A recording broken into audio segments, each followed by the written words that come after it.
Building cities title. Net zero building అంటే ఏంటంటే మనం ఎంతైతే ఎనర్జీని జనరేట్ చేస్తామో అంత కన్జ్యూమ్ చేసుకున్నప్పుడు దాన్ని నెట్ జీరో బిల్డింగ్ అంటారు. సో నెట్ జీరో బిల్డింగ్ దేని మీద డిపెండ్ అవుతుందంటే రెన్యూవబుల్ ఎనర్జీస్ పైన డిపెండ్ అవుతుంది. రెన్యూవబుల్ ఎనర్జీ అనేది మెయిన్లీ సోలార్ ఎనర్జీ. సోలార్ ఏం చేస్తుందంటే light energy is converted into electrical energy.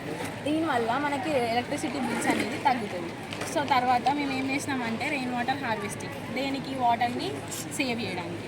Rain water harvesting వల్ల ఏమవుతుందంటే ఇక్కడ రూఫ్ పైన ఉన్న వాటర్ అనేది స్టోర్ అవుతుంది. దీన్ని వేరే చాంబర్లకు పంపించి ఇక్కడ ఫిల్టర్ చేసుకుంటాం. అప్పుడు మనకి రా వాటర్ వస్తుంది. రా వాటర్ వచ్చిన తర్వాత దాన్ని డొమెస్టిక్ పర్పస్కి యూజ్ చేసుకోవచ్చు, ఇంకా ఫార్మింగ్కి గార్డెనింగ్కి కూడా యూజ్ చేసుకోవచ్చు.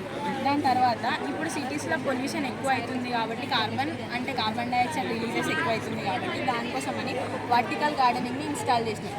వర్టికల్ గార్డెనింగ్ వల్ల ఫ్రెష్ ఎయిర్ అనేది సర్క్యులేట్ అవుతుంది కాబట్టి పొల్యూషన్ అనేది రెడ్యూస్ అవుతుంది. అంటే రెయిన్ వాటర్ హార్వెస్టింగ్ వల్ల ఇప్పుడు ఫ్లడ్స్ని కూడా మనం డిక్రీజ్ చేయొచ్చు. ఎట్లా అంటే డైరెక్ట్ రూఫ్ పైన ఉన్న వాటర్ రోడ్ పైన వెళ్ళకుండా ఇన్ఫిల్ట్రేషన్ అంటే కెపాసిటీ అనేది ఇక్కడ తక్కువ ఉంటుంది, ఇక్కడ సిటీస్లలో తక్కువ ఉంటుంది.